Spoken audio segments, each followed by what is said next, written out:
হেফাজত যদি নেতৃত্ব দিতে পারত, হেফাজতকে ডিঙ্গায় বাংলাদেশে কেউ ক্ষমতায় যেতে পারতো না। হেফাজতের কাছে নাকে খত দিয়া ক্ষমতায় যেতে হতো। তা আমি চাই হেফাজত ইসলামের পক্ষ থেকে একটা বয়ান আসুক। সে বয়ান কি?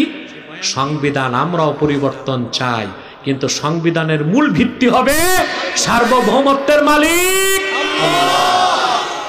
দেশে এখন টক অফ দ্য কান্ট্রি হচ্ছে রিকনস্ট্রাকশন অফ কনস্টিটিউশন, সংবিধান পুনর্লিখন চলতেছে না কথা? এক এক দল এক এক পরামর্শ দিচ্ছে, কিন্তু আমার দুঃখ ইউটিউবার তোমরা ভালো করে শোনো, ক্যাপশনটা গোলমাল লাগায়ও না, পরে আলেমরা যাবে খেপে। প্রত্যেকটা রাজনৈতিক দল একটা বয়ান দিছে, বয়ান দিছে না? বামের একটা বয়ান দিছে সংবিধান কেমন হবে, তারপরে বিএনপি একটা বয়ান